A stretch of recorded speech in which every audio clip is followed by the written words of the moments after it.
ഒരിക്കൽ കൂടി എല്ലാവർക്കും എൻ്റെ യൂട്യൂബ് ചാനലിലേക്ക് സ്വാഗതം. ഇന്ന് നമ്മൾ ഡിസ്കസ് ചെയ്യാൻ പോകുന്നത് കോർപ്പറേറ്റ് അക്കൗണ്ടിങ്ങിൻ്റെ പുതിയൊരു ചാപ്റ്ററായിട്ടുള്ള accounting for amalgamation and external റീകൺസ്ട്രക്ഷനിലെ ചില ഭാഗങ്ങളാണ്. അതിൽ പ്രധാനമായിട്ട് ഇന്ന് നമ്മൾ ഡിസ്കസ് ചെയ്യാൻ പോകുന്നത് അതിൻ്റെ ഇൻട്രൊഡക്ഷൻ പാർട്ടായിട്ടുള്ള what is amalgamation, what are the objectives of amalgamation, what are the demerits of amalgamation, and also what are the types of amalgamation, like amalgamation in the nature of merger and amalgamation in the nature of purchase. അപ്പോൾ ഇത്രയും കാര്യങ്ങളാണ് ഇന്നത്തെ വീഡിയോയിൽ നമ്മൾ discuss ചെയ്യാൻ ഉദ്ദേശിക്കുന്നത്. അപ്പോൾ എല്ലാവരും വീഡിയോ മുഴുവനായി തന്നെ കാണുക. അപ്പോൾ നമുക്ക് ഡയറക്റ്റ്ലി വീഡിയോയിലേക്ക് കടക്കാം. അപ്പോൾ ആദ്യമായിട്ട് നമുക്ക് എന്താണ് അമാൽഗമേഷൻ എന്നുള്ളത് നോക്കാം. അമാൽഗമേഷൻ എന്ന് പറഞ്ഞാൽ when 2 or more companies are liquidated and a new company is formed, it is called amalgamation. When 2 or more companies are liquidated and a new company is formed, is called liquidation, is called amalgamation. അപ്പം രണ്ടോ അതിൽ കൂടുതലോ companies liquidate ചെയ്യുകയും അത് വേറൊരു പുതിയ കമ്പനിയായിട്ട് മാറുകയും ചെയ്യുകയാണെങ്കിൽ അതിനെയാണ് നമ്മൾ അമാൽഗമേഷൻ എന്ന് പറയുന്നത്. ഓക്കെ, അതിൽ കൂടുതൽ കമ്പനീസ് ലിക്വിഡേറ്റ് ചെയ്തിട്ട് പുതിയ ഒരു കമ്പനിയായിട്ട് മാറുകയാണെങ്കിൽ അല്ലെങ്കിൽ പുതിയൊരു കമ്പനി ഫോം ചെയ്യുകയാണെങ്കിൽ അതിനെ നമുക്ക് അമാൽഗമേഷൻ എന്ന് പറയാം. ഇപ്പോൾ ഫോർ എക്സാമ്പിൾ ആയിട്ട് പറയുകയാണെങ്കിൽ എ എന്ന് പറയുന്ന കമ്പനിയും ബി എന്ന് പറയുന്ന കമ്പനിയും ലിക്വിഡേറ്റ് ചെയ്യുകയും സി എന്ന് പറയുന്ന പുതിയ ഒരു കമ്പനിയായിട്ട് മാറുകയും ചെയ്യുകയാണെങ്കിൽ അതിന് നമുക്ക് എന്ത് ചെയ്യാം, അമാൽഗമേഷൻ എന്ന് പറയാം അല്ലേ. അപ്പോൾ എയും ബിയും നിലവിലുള്ള കമ്പനീസ് ആയിരുന്നു. അപ്പോൾ എയും ലിക്വിഡേറ്റ് ചെയ്തു, ബിയും ലിക്വിഡേറ്റ് ചെയ്തു, എന്നിട്ട് പുതിയൊരു കമ്പനി ആയിട്ടുള്ള സി എന്നുള്ള കമ്പനി അവർ സ്റ്റാർട്ട് ചെയ്തു. സോ അത് അമാൽഗമേഷൻ ഒരു എക്സാമ്പിളാണ്. ഓക്കെ, ഈ അമാൽഗമേഷനെ കുറിച്ച് പറയുന്നത് അക്കൗണ്ടിങ് സ്റ്റാൻഡേർഡ് 14 അക്കൗണ്ടിങ് സ്റ്റാൻഡേർഡ് 14 പ്രകാരമാണ് ഈ ഒരു അമാൽഗമേഷനെ കുറിച്ചുള്ള കാര്യങ്ങൾ ഡിസ്കസ് ചെയ്യുന്നത്. അപ്പോൾ ഇവിടെ മീനിങ് കാണാൻ പറ്റും. In amalgamation 2 or more companies go into liquidation and a new company comes into existence. So അതാണ് അതിൻ്റെ മീനിങ് എന്ന് പറയുന്നത്, അമാൽഗമേഷൻ എന്ന് പറഞ്ഞാൽ. ദെൻ നെക്സ്റ്റ് നമുക്ക് ഒബ്ജക്റ്റീവ്സ് എന്താണ് അല്ലെങ്കിൽ അമാൽഗമേഷൻ്റെ മെറിറ്റ്സ് എന്താണെന്നുള്ളത് നോക്കാം. What are the objectives or merits of amalgamation? So അതിൽ ഫസ്റ്റ് വൺ എന്ന് പറയുന്നത് ടു എലിമിനേറ്റ് കോമ്പറ്റീഷൻ എന്ന് പറയുന്നതാണ്. നമുക്ക് കോമ്പറ്റീഷൻ ഒഴിവാക്കാൻ പറ്റുന്നതാണ്. അതായത് അതിൽ കൂടുതൽ കമ്പനീസ് ചേർന്നിട്ട് ഒരു പുതിയ കമ്പനിയായിട്ട് മാറുമ്പോൾ അവിടെ എന്ത് ചെയ്യുന്നുണ്ട്, അവർ പരസ്പരം ആദ്യം കോമ്പറ്റീഷൻ ഉണ്ടായിരുന്നു. അപ്പോൾ അങ്ങനെ അവർ യോജിക്കുന്നതോടുകൂടി ആ ഒരു കോമ്പറ്റീഷൻ അവർക്ക് ഒഴിവാക്കാൻ പറ്റുമെന്നുള്ളതാണ് ഒന്നാമത്തെ ഒബ്ജക്റ്റീവ് എന്ന് പറയുന്നത്. ദെൻ സെക്കൻഡ് ഒബ്ജക്റ്റീവ് എന്ന് പറയുന്നത് ടു ഡോമിനേറ്റ് ദ മാർക്കറ്റ്. അവർക്ക് മാർക്കറ്റിനെ ഡോമിനേറ്റ് ചെയ്യാൻ പറ്റും. കാരണം 2 or 3 കമ്പനീസൊക്കെ കൂടുമ്പോൾ കമ്പൈൻ ചെയ്യുമ്പോൾ അത് വലിയൊരു കമ്പനിയായിട്ട് മാറുകയും സോ ആ മാർക്കറ്റിൽ ഒരു ലീഡിങ് കമ്പനിയായിട്ട് അല്ലെങ്കിൽ ഡോമിനേറ്റ് ചെയ്യുന്ന കമ്പനിയായിട്ട് അത് മാറാൻ പറ്റുമെന്നുള്ളതാണ് രണ്ടാമത്തെ ഒബ്ജക്റ്റീവ്. ദെൻ തേർഡ് വൺ എന്ന് പറയുന്നത് ടു കളക്ട് അഡീഷണൽ ക്യാപിറ്റൽ എന്നുള്ളതാണ്. ഇവർക്ക് കൂടുതൽ അഡീഷണൽ ക്യാപിറ്റൽ ഇതിലൂടെ കളക്ട് ചെയ്യാൻ പറ്റുമെന്നുള്ളതാണ്. കാരണം 2 or 3 അതിൽ കൂടുതൽ കമ്പനീസിൻ്റെ എല്ലാ ക്യാപിറ്റലും ഇവർക്ക് യൂട്ടിലൈസ് ചെയ്യാൻ പറ്റും. അങ്ങനെ അവർക്ക് അത്യാവശ്യത്തിനുള്ള ക്യാപിറ്റൽ അവർക്ക് കിട്ടുന്നു എന്നുള്ളതാണ് മറ്റൊരു ഒബ്ജക്റ്റീവ് എന്ന് പറയുന്നത്. Then fourth one to enjoy the benefits of large scale production. അതേപോലെ തന്നെ ഇവർക്ക് ലാർജ് സ്കെയിൽ പ്രൊഡക്ഷൻ നടത്തുമ്പോഴുള്ള ബെനിഫിറ്റ്സ് എൻജോയ് ചെയ്യാൻ പറ്റും എന്നുള്ളതാണ്. അപ്പോൾ ലാർജ് സ്കെയിൽ പ്രൊഡക്ഷൻ നടത്തുമ്പോഴുള്ള ബെനിഫിറ്റ് എന്താണെന്ന് വെച്ച് കഴിഞ്ഞാൽ കോസ്റ്റ് റെഡ്യൂസ് ചെയ്യാൻ പറ്റും എന്നുള്ളതാണ്. നമ്മൾ എക്കണോമിക്സിലൊക്കെ പഠിച്ചിട്ടുണ്ട് എക്കണോമീസ് ഓഫ് സ്കെയിൽ എന്നുള്ളത്. അപ്പോൾ നമ്മൾ ലാർജ് സ്കെയിൽ പ്രൊഡക്ഷൻ നടത്തുമ്പോൾ നമുക്ക് കോസ്റ്റ് റെഡ്യൂസ് ചെയ്യാൻ പറ്റും എന്നുള്ളതാണ്. അപ്പോൾ ആ ഒരു ബെനിഫിറ്റ് ലാർജ് സ്കെയിൽ പ്രൊഡക്ഷൻ നടത്തുന്നതോടുകൂടിയുള്ള കോസ്റ്റിൽ വരുന്ന റിഡക്ഷൻ, സോ അതിൻ്റെ ബെനിഫിറ്റ് ഇവർക്ക് കിട്ടുന്നു എന്നുള്ളതാണ് അമാൽഗമേഷനിലൂടെ. ഓക്കെ, അതാണ് 4ാമത്തെ ഒബ്ജക്റ്റീവ് എന്ന് പറയുന്നത്. ദെൻ ഫിഫ്ത്ത് എന്ന് പറയുന്നത് to promote research and development എന്നുള്ളതാണ്. ഇവർക്ക് റിസർച്ച് ആൻഡ് ഡെവലപ്മെൻറ്റ് പ്രൊമോട്ട് ചെയ്യാൻ പറ്റും. കാരണം ഇതൊരു വലിയൊരു കമ്പനിയാണ്. സോ അതുകൊണ്ട് തന്നെ ഇവർക്ക് ഒരു സെപ്പറേറ്റ് ആയിട്ടുള്ള റിസർച്ച് ആൻഡ് ഡെവലപ്മെൻറ്റ് വിങ് തന്നെ ഇവർക്ക് ഡെവലപ്പ് ചെയ്യാൻ പറ്റും എന്നുള്ളതാണ്. സോ അതാണ് മറ്റൊരു ഒബ്ജക്റ്റീവ് എന്ന് പറയുന്നത്. ദെൻ സിക്സ്ത് വൺ എന്ന് പറയുന്നത് ടു പ്രൊമോട്ട് ബെറ്റർ മാനേജ്മെൻറ്റ്. അതോടൊപ്പം തന്നെ ഇവർക്കൊരു എഫിഷ്യൻ്റ് ആയിട്ടുള്ള ഇഫക്റ്റീവായിട്ടുള്ളൊരു മാനേജ്മെൻറ്റ്, ടോപ്പ് മാനേജ്മെൻറ്റ് ഇവർക്ക് ഡെവലപ്പ് ചെയ്ത് അല്ലെങ്കിൽ ക്രിയേറ്റ് ചെയ്യാൻ പറ്റും എന്നുള്ളതാണ് മറ്റൊരു ഒബ്ജക്റ്റീവ് എന്ന് പറയുന്നത്. അപ്പം ബെറ്റർ മാനേജ്മെൻറ്റ് പ്രൊമോട്ട് ചെയ്യാൻ അമാൽഗമേഷൻ ഹെൽപ്പ് ചെയ്യുന്നു എന്നുള്ളതാണ്. And last one two save capital expenditure. അപ്പോൾ ക്യാപിറ്റൽ എക്സ്പെൻഡിച്ചർ എന്ന് പറയുന്നത് നമ്മൾ ഫിക്സഡ് അസറ്റ്സ് അക്വയർ ചെയ്യാൻ വേണ്ടി വരുന്ന എക്സ്പെൻസിനെയാണ് നമ്മൾ ക്യാപിറ്റൽ എക്സ്പെൻഡിച്ചർ എന്ന് പറയാം. ഇപ്പോൾ ഫിക്സഡ് അസറ്റ്സ് എന്ന് പറയുമ്പോൾ അതിൽ ലാൻഡ്, ബിൽഡിങ്, ഫർണിച്ചർ, മെഷീനറി, അപ്പോൾ ഇത്തരം എക്സ്പെൻഡിച്ചർ നെയാണ് നമ്മൾ ക്യാപിറ്റൽ എക്സ്പെൻഡിച്ചർ എന്ന് പറയാം. അപ്പോൾ ഇത് കമ്പനീസ് 2-3 കമ്പനീസ് കമ്പൈൻ ചെയ്യുന്നതിലൂടെ ഈ കമ്പനിക്ക് എന്ത് ചെയ്യാൻ പറ്റും, ക്യാപിറ്റൽ എക്സ്പെൻഡിച്ചർ സേവ് ചെയ്യാൻ പറ്റും എന്നുള്ളതാണ്. കാരണം ഒരു കമ്പനിയായി മാറുന്നതിലൂടെ ലാൻഡ് ആൻഡ് ബിൽഡിങ്ങിൻ്റെ ആവശ്യകതയും മെഷീനറിൻ്റെ ആവശ്യകതയൊക്കെ എന്ത് ചെയ്യുന്നു, കുറഞ്ഞു വരുന്നു എന്നുള്ളത്. കാരണം 2-3 കമ്പനീസിൽ ആവശ്യം 2-3 കമ്പനീസ് ആണെങ്കിൽ അവർക്ക് സെപ്പറേറ്റ് ആയിട്ടുള്ള ബിൽഡിങ്ങും മെഷീനറിയൊക്കെ വേണം. അപ്പോൾ ഇത് ഒറ്റ കമ്പനി ആവുന്നതിലൂടെ എന്ത് ചെയ്യുന്നു, അവർക്ക് ഇത്തരം ഫിക്സഡ് അസറ്റ്സിൻ്റെ അല്ലെങ്കിൽ ക്യാപിറ്റൽ എക്സ്പെൻഡിച്ചറിൻ്റെ ക്യാപിറ്റൽ എക്സ്പെൻഡിച്ചർ അവർക്ക് സേവ് ചെയ്യാൻ പറ്റും എന്നുള്ളതാണ്. അപ്പോൾ ഇത്രയാണ് അമാൽഗമേഷൻ്റെ ഒബ്ജക്റ്റീവ്സ് അല്ലെങ്കിൽ മെറിറ്റ്സ് എന്ന് പറയുന്നത്. ദെൻ നെക്സ്റ്റ് നമ്മൾ ഡിസ്കസ് ചെയ്യുന്നത് what are the demerits of amalgamation എന്നുള്ളതാണ്. സോ അതിൽ ഒന്നാമത്തത് എന്ന് പറയുന്നത് പോസിബിലിറ്റി ഓഫ് ഇൻക്രീസ്ഡ് വേസ്റ്റേജ് ആണ്. അപ്പോൾ ഇവിടെ നമ്മൾ പറഞ്ഞു, ഒരു മെറിറ്റ്സിൽ നമ്മൾ പറഞ്ഞതാണ് ലാർജ് സ്കെയിൽ പ്രൊഡക്ഷൻ നടത്താൻ പറ്റും എന്നുള്ളതാണ്. പക്ഷേ ലാർജ് സ്കെയിൽ പ്രൊഡക്ഷൻ നടത്തുമ്പോൾ പ്രശ്നം എന്താ വെച്ച് കഴിഞ്ഞാൽ അവിടെ വേസ്റ്റേജിൻ്റെ തോതും ഇൻക്രീസ് ചെയ്യും എന്നുള്ളതാണ്. ലാർജ് സ്കെയിലിൽ നമ്മൾ പ്രൊഡ്യൂസ് ചെയ്യുന്ന സമയത്ത് അവിടെ വേസ്റ്റിൻ്റെ എമൗണ്ടും ഇൻക്രീസ് ചെയ്യുന്നു എന്നുള്ളത് അതിൻ്റെ ഒരു ലിമിറ്റേഷനാണ്. ദെൻ സെക്കൻഡ് വൺ എന്ന് പറയുന്നത് ഗ്രോത്ത് ഓഫ് മൊണോപ്പൊളിയാണ്.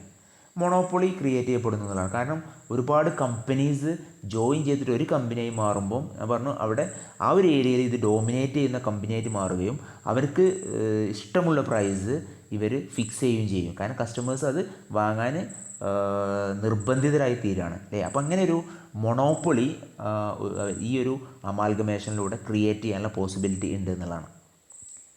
പിന്നെ മൂന്നാമത്തെ പോയിന്റ് എന്ന് പറയുന്നത് ഡിഫക്ട്സ് ഓഫ് ഓവർ ക്യാപിറ്റലൈസേഷനാണ്.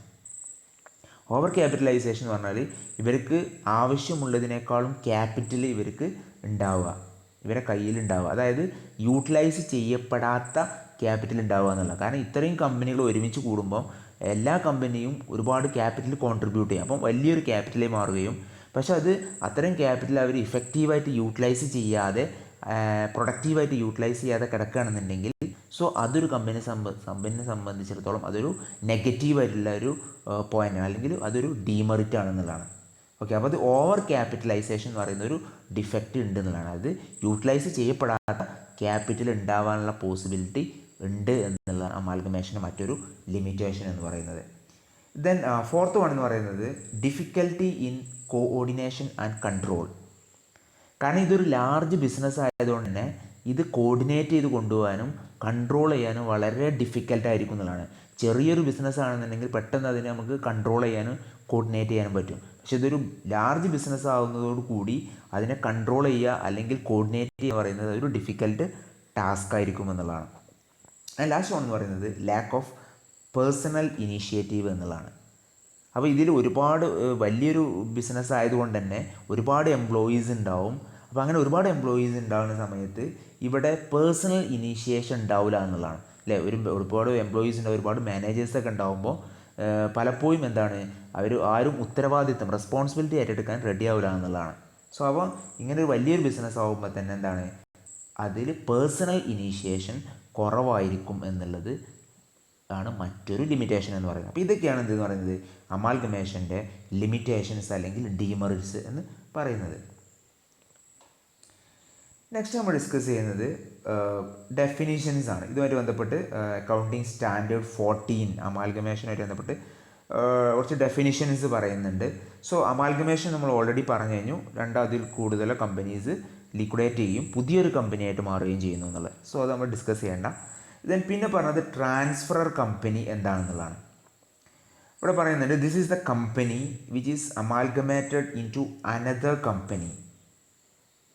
അപ്പം ട്രാൻസ്ഫറർ കമ്പനി എന്ന് പറയുന്നത് ഈ കമ്പനി മറ്റൊരു കമ്പനിയിൽ അമാൽഗമേറ്റ് ചെയ്യുന്നു, അല്ലെങ്കിൽ മറ്റൊരു കമ്പനിയിൽ ലയിക്കുകയാണെങ്കിൽ ആ ലയിക്കുന്ന കമ്പനീനെയാണ് അമാൽഗമേറ്റ് ചെയ്യുന്ന കമ്പനീനെയാണ് നമ്മൾ ട്രാൻസ്ഫറർ കമ്പനി എന്ന് പറയാം. അപ്പോൾ സിംപ്ലി പറയുകയാണെങ്കിൽ ട്രാൻസ്ഫറർ കമ്പനി നമ്മൾ വെൻഡർ കമ്പനി അല്ലെങ്കിൽ സെല്ലിംഗ് കമ്പനി എന്ന് പറയാം. ഓക്കെ, അതായത് ബിസിനസ് ട്രാൻസ്ഫർ ചെയ്യുന്ന കമ്പനി അല്ലെങ്കിൽ സെല്ല് ചെയ്യുന്ന കമ്പനീനെയാണ് എന്ത് പറയുന്നത്, ബിസിനസ് സെല്ല് ചെയ്യുന്ന കമ്പനിയെയാണ് നമ്മൾ ട്രാൻസ്ഫറർ കമ്പനി എന്ന് പറയാം. ഇനി മറ്റൊരു ടേമാണ് ട്രാൻസ്ഫറി കമ്പനി എന്ന് പറയുന്നത്. This is the company into which a transferor company is amalgamated. അതായത് ട്രാൻസ്ഫറി കമ്പനി എന്ന് പറഞ്ഞു കഴിഞ്ഞാൽ ഈ ട്രാൻസ്ഫറർ കമ്പനി ഏത് കമ്പനിയിൽ പോയിട്ടാണോ അമാൽഗമേറ്റ് ചെയ്യുന്നത് അല്ലെങ്കിൽ ലയിക്കുന്നത്, ആ ലയിച്ച് ചേരുന്ന കമ്പനിനെയാണ് ട്രാൻസ്ഫറി കമ്പനി എന്ന് പറയുന്നത്. ഓക്കെ, അപ്പോൾ ഈ ട്രാൻസ്ഫറി കമ്പനിനെ നമ്മൾ പർച്ചേസിങ് കമ്പനി എന്ന് പറയുന്നത് അല്ലേ. ഏത് ബിസിനസ്സാണോ പർച്ചേസ് ചെയ്യുന്നത്, മറ്റൊരു ബിസിനസ്സിനെ പർച്ചേസ് ചെയ്യുന്നത്, ആ പർച്ചേസ് ചെയ്യുന്ന കമ്പനിനെയാണ് നമ്മൾ ട്രാൻസ്ഫറി കമ്പനി അല്ലെങ്കിൽ പർച്ചേസിങ് കമ്പനി എന്ന് പറയുന്നത്. ഓക്കെ, അപ്പോൾ ട്രാൻസ്ഫറർ കമ്പനി എന്ന് പറഞ്ഞാൽ സിംപ്ലി സെല്ലിംഗ് കമ്പനിയാണ്. ട്രാൻസ്ഫറി കമ്പനി എന്ന് പറഞ്ഞാൽ പർച്ചേസിങ് കമ്പനിയാണ്. പിന്നെ ഒരു ടേം കൂടി ഉണ്ട്, റവന്യൂ എന്ന് പറയുന്നത്. റവന്യൂ എന്ന് പറഞ്ഞാൽ this is the portion of earnings, receipts or other surplus of an enterprise. Okay, അപ്പോൾ അതായത് ഒരു ബിസിനസ്സിൻ്റെ ഏർണിങ്സിൻ്റെ പോർഷൻ, റെസീപ്റ്റ്സിൻ്റെ പോർഷൻ അല്ലെങ്കിൽ മറ്റുള്ള ഏതെങ്കിലും സർപ്ലസിൻ്റെ പോർഷനെയാണ് നമ്മൾ റിസർവ് എന്ന് പറയാം. സോ ഇത് നമ്മൾ മാറ്റി വെക്കുന്നത് ഒരു ജനറൽ പർപ്പസിന് വേണ്ടിയിട്ടോ അല്ലെങ്കിൽ ഒരു സ്പെസിഫിക് പർപ്പസിനോ വേണ്ടിയിട്ടായിരിക്കും എന്നുള്ളതാണ്. അപ്പം ജനറൽ പർപ്പസിനോ അല്ലെങ്കിൽ സ്പെസിഫിക് പർപ്പസിനോ നീക്കി വെക്കുന്ന ഏർണിങ്സ്, റെസീപ്റ്റ്സ്, അതർ സർപ്ലസ്, ഇതിൻ്റെ ഒരു പാർട്ടിനെ, ഇതിൻ്റെയൊക്കെ ഒരു ഭാഗത്തിനെയാണ്, പോർഷനെയാണ് നമ്മൾ റിസർവ് എന്ന് പറയാം. Okay, next we are going to discuss what are the types of amalgamation. So mainly there are two types of amalgamation. First one is amalgamation in the nature of merger and second one is amalgamation in the nature of purchase. Okay, അപ്പോൾ നമ്മൾ രണ്ട് രീതിയിൽ നമുക്ക് amalgamation നടത്താമെന്നുള്ളതാണ് അല്ലേ. രണ്ടതിൽ കൂടുതൽ കമ്പനീസിനെ liquidate ചെയ്തിട്ട് പുതിയൊരു കമ്പനിയായിട്ട് മാറുക എന്ന് പറയുന്നത്, അതിൻ്റെ അക്കൗണ്ടിങ് ട്രീറ്റ്മെൻറ്റ് എന്ന് പറയുന്നത് രണ്ട് രൂപത്തിലൂടെ നമുക്ക് ചെയ്യാം. ഒന്നെന്ന് പറയുന്നത് amalgamation in the nature of മെർജറാണ്. അപ്പോൾ എന്താണ് amalgamation in the nature of merger എന്ന് നമുക്ക് നോക്കാം. ഇവിടെ 5 കണ്ടീഷൻസ് ആണ് പറയുന്നത്. ഓക്കെ, ഇതിന് കാണാൻ പറ്റും ഒരു 5 conditions amalgamation in the nature of മെർജറിൽ പറയുന്നുണ്ട്. ഈ 5 കണ്ടീഷൻസും സാറ്റിസ്ഫൈ ചെയ്യുന്ന അമാൽഗമേഷനെയാണ് നമ്മൾ amalgamation in the nature of merger എന്ന് പറയാം, സിംപ്ലി പറയുകയാണെന്നുണ്ടെങ്കിൽ. അപ്പോൾ എന്തൊക്കെയാണ് ആ 5 കണ്ടീഷൻസ് എന്നുള്ളത് നമുക്ക് നോക്കാം. അപ്പോൾ അതിൽ ഒന്നാമത്തെ condition, all the assets and liabilities of the transferor company or companies before amalgamation should become the assets and liabilities of the transferee company. അതായത് ഒന്നാമത്തെ കണ്ടീഷൻ പറയുന്നത് വെച്ചാൽ ട്രാൻസ്ഫറർ കമ്പനിയുടെ എല്ലാ അസറ്റ്സും ലയബിലിറ്റീസും അമാൽഗമേഷന് ശേഷം ട്രാൻസ്ഫറി കമ്പനിയുടെ അസറ്റ്സ് ആൻഡ് ലയബിലിറ്റീസ് ആയിട്ട് മാറണം എന്നുള്ളതാണ് ഒന്നാമത്തെ കണ്ടീഷൻ. അമാൽഗമേഷൻ കഴിഞ്ഞാൽ ട്രാൻസ്ഫറർ കമ്പനിയുടെ എല്ലാ അസറ്റ്സും ലയബിലിറ്റീസും പിന്നീട് അത് ട്രാൻസ്ഫറി കമ്പനിയുടെ അസറ്റ്സ് ആൻഡ് ലയബിലിറ്റീസ് ആയിട്ട് മാറും എന്നുള്ളതാണ് ഒന്നാമത്തെ കണ്ടീഷൻ. രണ്ടാമത്തെ കണ്ടീഷൻ എന്ന് പറയുന്നത് share holders holding not less than 90% of the face value of the equity shares of the transferor company should become the shareholders of the transferee company. അതായത് രണ്ടാമത്തെ condition പറയുന്നത് എന്താ വെച്ച് കഴിഞ്ഞാൽ അമാൽഗമേഷന് ശേഷം ട്രാൻസ്ഫറർ കമ്പനീൻ്റെ അറ്റ്ലീസ്റ്റ് 90% ഓഫ് ദി ഷെയർ ഹോൾഡേഴ്സും ട്രാൻസ്ഫറി കമ്പനിയുടെ ഷെയർ ഹോൾഡേഴ്സായിട്ട് മാറണമെന്നുള്ളതാണ്. അതായത് അമാൽഗമേഷന് ശേഷം ട്രാൻസ്ഫറർ കമ്പനിക്ക് ഉണ്ടായിരുന്ന മിനിമം 90%, അതിൽ കൂടുതലാവാം. അപ്പോൾ ട്രാൻസ്ഫറർ കമ്പനിക്ക് ഉണ്ടായിരുന്ന മിനിമം 90% ഓഫ് ദി ഷെയർ ഹോൾഡേഴ്സും പിന്നീട് എന്ത് ചെയ്യണം, അമാൽഗമേഷന് ശേഷം ട്രാൻസ്ഫറി കമ്പനിയുടെ ഷെയർ ഹോൾഡേഴ്സായിട്ട് മാറണം എന്നുള്ളതാണ് രണ്ടാമത്തെ കണ്ടീഷൻ എന്ന് പറയുന്നത്. ഇനി മൂന്നാമത്തെ കണ്ടീഷൻ എന്ന് പറയുന്നത് the consideration payable to the above mentioned shareholders should be discharged by the transferee company by the issue of the equity shares and cash can be payable in respect of fractional shares. അതായത് third condition പറയുന്നത് വെച്ച് കഴിഞ്ഞാൽ നമ്മൾ purchase consideration കൊടുക്കേണ്ടത്, അതായത് transferor കമ്പനിക്ക് purchase consideration കൊടുക്കേണ്ടത് എന്ത് രൂപത്തിലായിരിക്കണം, ഇക്വിറ്റി ഷെയർസ് ആയിട്ടായിരിക്കണം ട്രാൻസ്ഫറർ കമ്പനിക്ക് പർച്ചേസ് കൺസിഡറേഷൻ കൊടുക്കേണ്ടത് എന്നുള്ളതാണ്.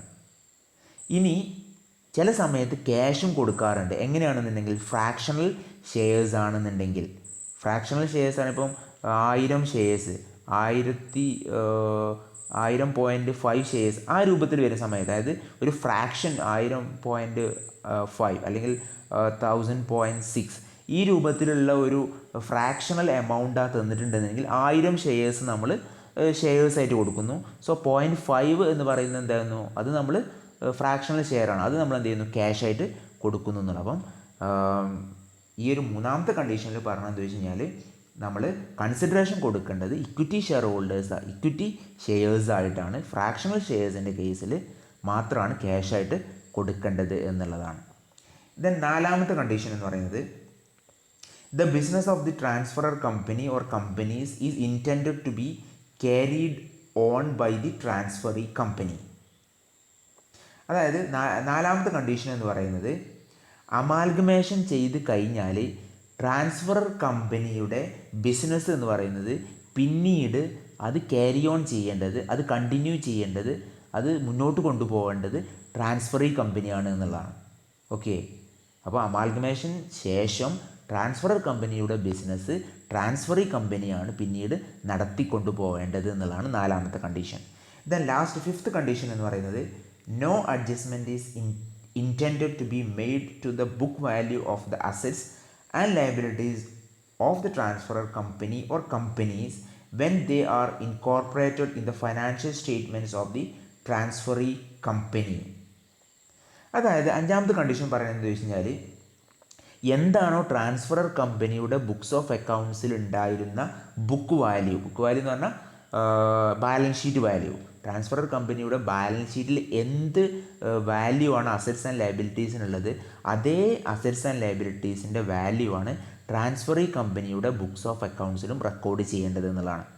ഓക്കെ, ട്രാൻസ്ഫറർ കമ്പനിയുടെ അതേ ബുക്സ് ഓഫ് അക്കൗണ്ട്സിലുള്ള എമൗണ്ട്സ് ആണ് ട്രാൻസ്ഫറി കമ്പനിയുടെ ബുക്സ് ഓഫ് അക്കൗണ്ട്സിലും കാണിക്കേണ്ടത് എന്നുള്ളതാണ് അഞ്ചാമത്തെ കണ്ടീഷൻ പറയുന്നത്. ഓക്കെ, അപ്പോൾ ഒന്നുകൂടി ജസ്റ്റ് ഒന്ന് പറയാം. ഒന്നാമത്തെ കണ്ടീഷൻ എന്ന് പറയുന്നത്, ട്രാൻസ്ഫറർ കമ്പനിയുടെ എല്ലാ അസറ്റ്സും ലയബിലിറ്റീസും ട്രാൻസ്ഫറി കമ്പനിയുടെ അസറ്റ്സ് ആൻഡ് ലയബിലിറ്റീസായി മാറും. എന്തിനു ശേഷം? അമാൽഗമേഷന് ശേഷം. രണ്ടാമത്തേത് പറഞ്ഞത് എന്താ വെച്ച് കഴിഞ്ഞാൽ, അമാൽഗമേഷന് ശേഷം ട്രാൻസ്ഫറർ കമ്പനിയുടെ മിനിമം 90% ഓഫ് ദ ഷെയർ ഹോൾഡേഴ്സും ട്രാൻസ്ഫറി കമ്പനിയുടെ ഷെയർ ഹോൾഡേഴ്സായിട്ട് മാറണമെന്നുള്ളതാണ്. മൂന്നാമത്തെ കണ്ടീഷൻ പറഞ്ഞത്, പർച്ചേസ് കൺസിഡറേഷൻ കൊടുക്കുന്നത് ഇക്വിറ്റി ഷെയർസ് രൂപത്തിലാണ്. ഫ്രാക്ഷണൽ ഷെയർസിൻ്റെ കേസിൽ മാത്രം അത് ക്യാഷായിട്ട് കൊടുക്കണമെന്നുള്ളതാണ്.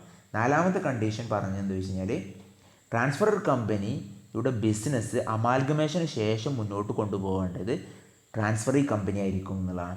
ലാസ്റ്റ് കണ്ടീഷൻ, അഞ്ചാമത്തെ കണ്ടീഷൻ പറയുന്നത്, ട്രാൻസ്ഫറർ കമ്പനിയുടെ ബുക്സ് ഓഫ് അക്കൗണ്ട്സിൽ എന്താണോ അസറ്റ്സ് ആൻഡ് ലയബിലിറ്റീസിൻ്റെ വാല്യൂ, അതേ വാല്യൂ ആയിരിക്കണം ട്രാൻസ്ഫറി കമ്പനിയുടെ ബുക്സ് ഓഫ് അക്കൗണ്ട്സിൽ അസറ്റ്സ് ആൻഡ് ലയബിലിറ്റീസിൻ്റെ വാല്യൂ എന്ന് പറയുന്നത്. അതിൽ യാതൊരു ചേഞ്ചും ഉണ്ടാവാൻ പാടില്ല എന്നുള്ളതാണ്.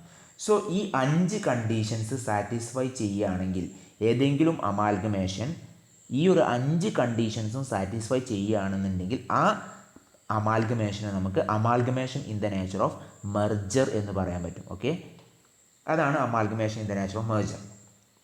ഇനി അടുത്ത amalgamation in the nature of purchase ആണ്. അതായത് ഈ 5 കണ്ടീഷനിൽ ഏതെങ്കിലും ഒരു കണ്ടീഷൻ ഫോളോ ചെയ്തിട്ടില്ലെങ്കിൽ പോലും അത്തരം amalgamation in the nature of purchase ആയിട്ട് കൺസിഡർ ചെയ്യും എന്നുള്ളതാണ്. അപ്പോൾ 5 കണ്ടീഷൻ ഫുൾഫിൽ ചെയ്താൽ മാത്രമേ amalgamation in the nature of merger ആവുള്ളൂ. ഇനി ആ 5 കണ്ടീഷനിൽ ഒരു കണ്ടീഷനോ അല്ലെങ്കിൽ ഒന്നിൽ കൂടുതൽ കണ്ടീഷനോ സാറ്റിസ്ഫൈ ചെയ്തിട്ടില്ലെങ്കിൽ എന്താണ്, അത്തരം അമാൽഗമേഷനെ നമ്മൾ amalgamation in the nature of purchase എന്നാണ് പറയുക. അപ്പോൾ ഇത്രയും കാര്യങ്ങൾ ക്ലിയറായി എന്ന് മനസ്സിലാക്കുന്നു. ദെൻ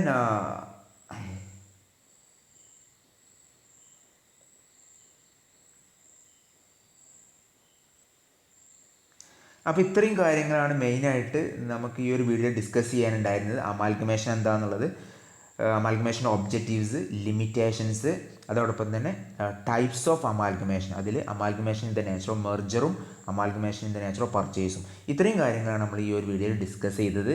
അപ്പോൾ എല്ലാവർക്കും ഈ വീഡിയോ പൂർണ്ണമായിട്ടും മനസ്സിലായി എന്നാണ് ഞാൻ വിചാരിക്കുന്നത്. അപ്പോൾ തീർച്ചയായിട്ടും എന്തെങ്കിലും ഡൗട്ട്സ് ഉണ്ടെങ്കിൽ നിങ്ങൾക്ക് കമൻറ്റ് ചെയ്ത് അറിയിക്കാവുന്നതാണ്. അതോടൊപ്പം തന്നെ ആദ്യമായിട്ടാണ് നിങ്ങൾ ഈ ഒരു വീഡിയോ കാണുന്നതെങ്കിൽ, എൻ്റെ യൂട്യൂബ് ചാനൽ കാണുന്നത് എങ്കിൽ സബ്സ്ക്രൈബ് ചെയ്യാൻ മറക്കരുത്. അതോടൊപ്പം തന്നെ തൊട്ടടുത്തുള്ള ബെല്ലൈക്കണും കൂടി എനേബിൾ ചെയ്യുക. അങ്ങനെയാണെന്നുണ്ടെങ്കിൽ ഞാൻ ഇടുന്ന ഫ്യൂച്ചർ വീഡിയോസിൻ്റെ നോട്ടിഫിക്കേഷൻ നിങ്ങളുടെ മൊബൈലിൽ വളരെ പെട്ടെന്ന് തന്നെ ഇടുന്ന സമയത്ത് തന്നെ നിങ്ങളുടെ മൊബൈലിൽ എത്തുന്നതായിരിക്കും. സോ ഈ വീഡിയോ കണ്ട എല്ലാവർക്കും നന്ദി, നമസ്കാരം.